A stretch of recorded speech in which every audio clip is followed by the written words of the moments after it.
legs forward. Keegan's flick. Berardi. Keegan again. Chance here for Keegan.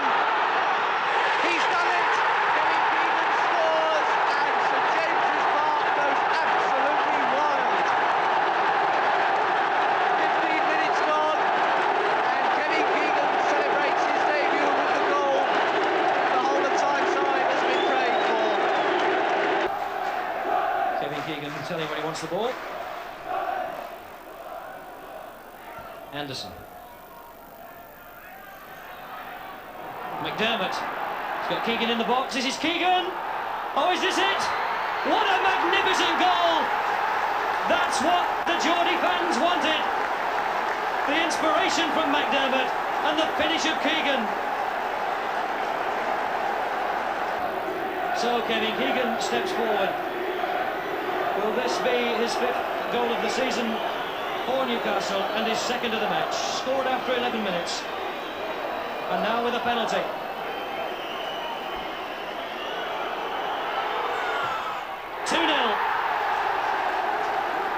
And how Terry McDermott has influenced this match. Martin came in to steal that. Berardi. Keegan, is this the hat-trick? Kevin Keegan gets the hat-trick. And Newcastle lead 3-0. The Geordie fans go mad. Mick Martin. Keegan, number 4. What a marvellous goal. What a performance by Newcastle.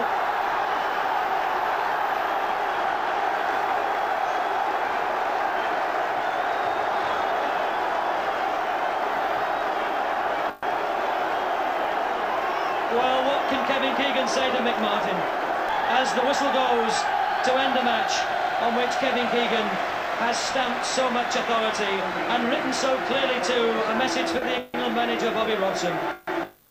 Keegan's finishing was immaculate, his enthusiasm for the game was tireless, and the lesson for other footballers was there for all to see. A joy for Newcastle, 4 goals for Keegan, and a terrible drubbing for Rotherham. Now McDermott. Rhoda. Beardsley. Beardsley again. Oh, that's a marvellous goal by Beardsley. Beardsley, Keegan. Now Trueck arriving. Waddle's in the middle, and Keegan! The finish of a master craftsman. That a typical Newcastle move, which split open the Middlesbrough defence. McDermott. Waddle again with Anderson going outside him. And the overhead kick is in from Beardsley, to the surprise and astonishment of the Fulham defence and to the delight of his Newcastle teammates. This is one. For McDermott. Keegan's gone to the near post. Keegan!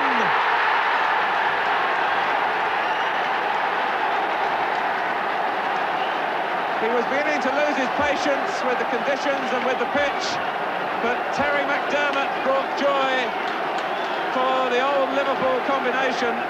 To supply the touch that set up Newcastle's first goal.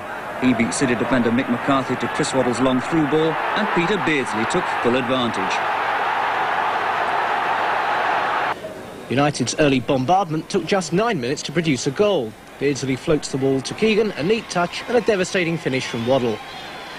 Just on half-time, Keegan catches out keeper Andy Dibble with a shot measured to perfection. That's 2-0.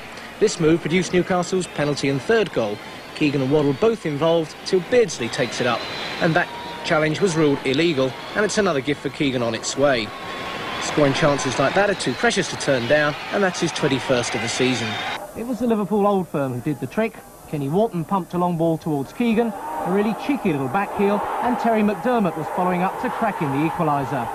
But Newcastle weren't going to settle for a draw. David Mills's fine crossfield pass sent Terry McDermott away down the right. McDermott found Peter Beardsley in the penalty area, Beardsley returned the compliment, and Mills was to meet the cross, which gave United a 2-1 victory. 3 days later at Cardiff, Newcastle again went into a first-half lead. A bit of a scramble in the Cardiff area, and while Terry McDermott appealed for a penalty, Keegan dived to head home. The goal set up a rare away double for United, and in the second half, Peter Beardsley was to score the first of his 20 goals this season, as Newcastle United ran out 2-0 winners. It was enough to keep the crowds rolling into St James's Park, even despite the seemingly annual premature exit from the League Cup. Andy May then on the ball, but he's let in Waddle here, surely. Great save by Williams, but Beardsley's picked it up. He's round one man, the keeper's struggling, superbly tucked away by Peter Beardsley, 1-0. McDermott forward, Keegan with a touch, and it's Chris Waddle galloping into space. He's left Kinsey for dead. Now can he find the man to finish it off? Keegan's there, and Keegan has scored. He started it, he's finished it. This is Beardsley chasing. He's got away from his marker. Slipped it through, Waddle, fine save, Beardsley. He never stopped running, Peter Beardsley, and he got his reward. Waddle now. It's a fine ball through for Beardsley. Could this be the hat-trick? What a superb 3 goals from Peter Beardsley. Every one a gem. Now McDermott to Keegan. A superb crossfield ball there. It's found Waddle. Now Waddle shoots. He scored. Waddle gets his name on the score sheet, and the rout of City is complete. Beardsley again. Anderson's there as well. So is Ryan, the other fullback. And Ryan got the ball in the flick on by Waddle, and there it is! And of course, it's Kevin Keegan. Who else? McDermott with the kick. And Keegan again!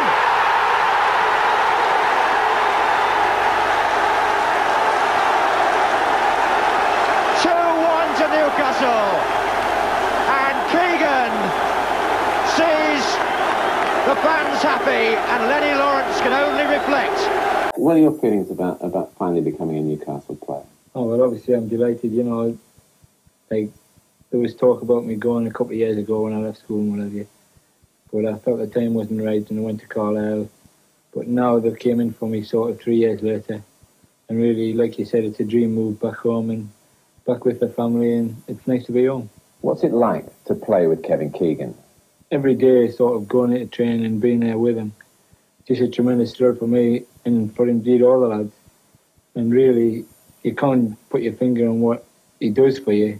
It's just amazing what rubs off, and you learn so many things day in, day out, and it's just tremendous. Now, you won't be here next season. Can you see, with the Newcastle fans looking for idols, perhaps more than any other club supporters in the country, is Peter Beardsley the man maybe to take over that mantle as well next season?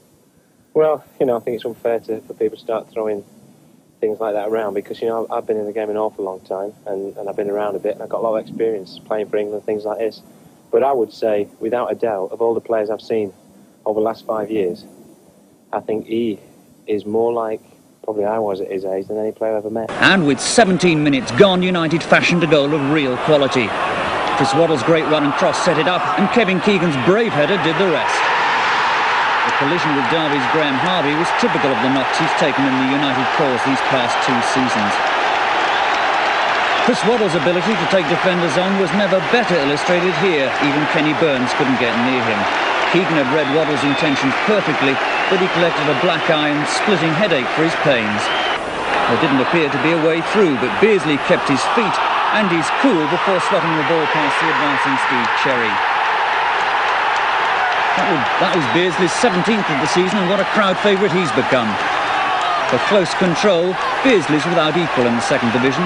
Just ask Dave Watson, Steve Buckley and Graham Harvey, the 3 Derby players he left for dead on the edge of the box. And brilliant one-touch football from McDermott, Keegan, and then Beardsley gave Chris Waddle the sort of chance all strikers thrive on. With Keegan just 2 games away from retirement, it's a comforting thought that Waddle is now realising his exciting potential. His 17th goal of the season was made possible by passing Liverpool would have been proud of. Peter Beardsley's first-time ball, which sent him racing clear of Kenny Burns, was one of the best moments in the whole game. Keegan's raking pass found Truick, Beardsley flicked on, and McDermott's attempted shot landed perfectly for Beardsley to head home. While the goal sealed a superb team performance by Newcastle, it also showed just how desperate Derby's predicament is. Beardsley's flick-on should have been cleared by Dave Watson or Steve Buckley. Not that Terry Mack or Peter Beardsley would have any sympathy. Well, obviously it's going to be hard, you know, they're going to have to buy a couple of players at least to replace him. But I think everybody behind the scenes will be working hard to get somebody, probably not as good, but trying to get somebody with the same crowd appeal, and hopefully they'll bring a big name. They might even be looking to Peter Beardsley to replace him. Oh, well, I think it's a bit early for that yet, you know. I'm just happy to be here playing with him this season and hopefully playing with somebody nearly as good next season. Kevin, now that the day has finally arrived, any final regrets at the decision? No regrets. Feel a bit strange, you know. A lot of nice things been said and written. A lot of lovely compliments been paid. Obviously you can't help but they're bound to touch you in some way. But no, more sure than ever it's the right decision. Just so pleased and delighted for everyone up here that it's turned out right for everyone. And, you know, not just myself, but for the club, for the manager, Arthur Cox, for all the players, because we worked ever so hard. And we deserve to be in the first division. We've earned that right for these supporters, and that's what's really pleasing. The fact it's the end for me as well just adds a bit of spice to it, but the main thing is we've achieved what we set out to do at the start of the season as a club, and I think, you know, for these supporters who are just unbelievable, it's what they deserve, they're back where they belong, and so it's got a lovely finish to it, really. I wonder how much pressure's been put on in the background by Newcastle United to make you change your mind? Absolutely none, and I appreciate that. I think they know, the people here know, the boss definitely knows me better than anyone here, and the board know that I'm not the sort of man to change my mind, and I appreciate the fact they haven't put me under any pressure. They know I meant it, I wouldn't have said it if I didn't, and they've just more or less said to me, go out and enjoy the last few months, you know, which I've been able to do. But Brian Clough has said in Football Focus he's urging you to give yourself a way of getting back should you change your mind, should you miss it more than perhaps you will realise. Yeah, I appreciate anything that people like Brian Clough say, you've got to listen to, and I can understand him saying that. If someone asked me about if someone said to me, look, Trevor Brooking's packing in as he is, what do you think? I'd say Trevor Brooking should play on. But the best judge surely of whether Trevor Brooking should pack in or Kevin Keegan should pack in, or anyone for that matter, is the person themselves. And Trevor's decided, unfortunately for football, in my opinion, that he's going to finish this year while he's still at the top. And I've made that decision, and I'm pleased that so many people respected it, because that's the way I want it. What are your immediate plans then, after today? Well, I'm just living day to day at the moment. So many things happening. There's next Thursday, the farewell game here. I'm just hoping I can get through today. That's against Liverpool? That's right. Well, that's where it all started, really, with the great respect to Scunthorpe, who were great to me. But Liverpool Shankly was the start of it. So I'm delighted they can come up to finish it, you know, to put the sort of, I wouldn't say epilogue on, what's the word I'm looking for, the final chapter. And in the long term, do you know yet what you're going to do? Not yet, no. A lot of offers, a lot of people thinking I can do this, that and the other, but I'm going to go away for 6 weeks from my family, sit down and consider all these, and then decide at the end of the day what I think will suit me best for the person I am, you know. You've always said you're not a particularly emotional man when it comes to football, yeah. But I can't see how you can't be emotional today. That was before last week. I think that even got to me last week. Just, as I say, hope I can hold myself together for the next 4 or 5 days. You know, a lot of fantastic things have happened that I would never believe possible. I mean, there's 2 girls came out of training last week. 2 girls come from Japan. I mean, when you think someone's come halfway around the world to watch a farewell game, I mean, I've got fans come from London and girls who've stuck with me since they were 12, 13 who have been fantastic. But when you see people come from Japan, it starts to sink home. It hasn't really hit me yet, but last week got very close, and in some ways I'm very grateful I got the bang on the head. I was able to give me a genuine excuse to just get out of the way for a few days, because everything was just getting a bit too much. Usually I can keep my house pretty much in order, but I'm like everyone else, I'm a human being, and some of the things that have happened have just been unbelievable, and I'm very grateful to everyone, obviously. And well done, Kevin, Arthur Cox and all the Newcastle lads. The return to the first division of that great club and 2 others, Chelsea and Sheffield Wednesday, will certainly boost gates. After 16 years of unprecedented success, Kevin Keegan makes his final journey as a professional footballer, and the Geordies have prepared a memorable goodbye.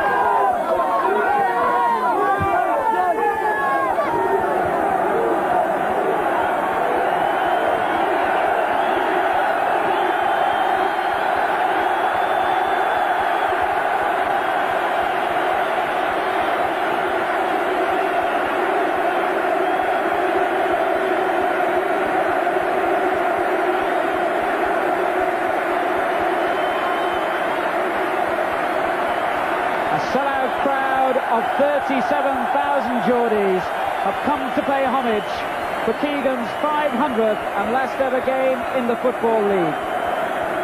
His remarkable career, which began in the unfashionable setting of Scunthorpe in the 4th Division, has since taken him to glory with Liverpool, with Hamburg, Southampton and finally here at Newcastle. He's won just about every major honour in the game and has thrilled supporters wherever he's played. Anderson now for Newcastle. The crowd willing this goal. Keegan, Beardsley, Waddle. It's hit the post and Keegan! He's done it! Courtesy of the upright, Kevin Keegan has signed off with a goal. That's what the Geordies wanted. Keegan gets his 28th goal of the season. He it was who helped it on to Beardsley. Waddle's shot tipped against the post. Keegan on hand to snatch it. And it comes again to Keegan. And a fine cross to Waddle. Oh, yes! Keegan proves, as he has done so often through his career, he's not just a scorer of goals, he's a creator too. An immaculate twist and cross by Keegan from the left, and how well Waddle rose to head it in off the foot of the post. Getting with a spectacular attempt to clear, but it drops for Beardsley, and Keegan, and Beardsley again, and Beardsley still. Oh, magnificent! What a great goal by Peter Beardsley! And that is rounding it off in style, and Kevin Keegan would have been proud of that one himself. What a great goal. And that's the final whistle and the final chapter in one of the most remarkable and moving stories in English football history. Kevin Keegan, after 16 years and 500 league games, has rounded off his career in the style which literally made him the hero and the great player he is. Everyone in St James's Park standing to applaud their congratulations.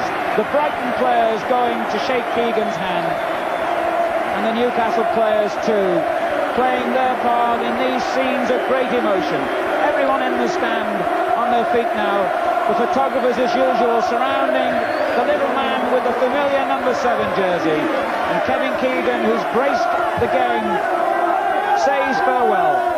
Very, very emotional, and well, I mean, just very difficult to hold yourself together under circumstances like this, you know, but very moving, and I thank everyone up here for the tremendous way they've not received me over the last 2 years, and the way they've seen me off. It's been very nice and made it all, from my point of view, very worthwhile. To actually end up with a goal as well in your final game. Well, I think you could have scored that one, Alan, but it was steady. Whoever wrote the script got it right. I was desperate to score a goal, you know, but you know, tremendous thing for the city of Newcastle, for the people. They've waited a long, long time, and they're the best. There's no doubt about that. And the First Division needs people like that, you know. 37,000 in the ground. I think you tried to shake hands with every one of them at the end, didn't you? I wish I could have done. You know, it's impossible to shake. I must have shaken hands with about half of them, and I just wanted to thank them from the bottom of my heart, as I say, for the way they've received me and my family, and they're just super people. And I've been, I suppose, the only regret I've ever had in football is that they never saw me at my peak. I would have loved to have played here at my peak. You know, I mean, I'm just a little bit over the top now. Yeah, you've always said you're unemotional, but there were tears at the end, weren't there? Yeah, well, it's never, you know, it's difficult. I hope whatever I've given Tyneside, and, you know, praise has been showered on me this last few weeks, it's given me 100 times as much. It gave me a boost when I needed it most after the World Cup, and I just thank the people up here. And I hope I'm always their friend. I can tell them one thing, they'll always be my friends up here, you know. I thank them very much.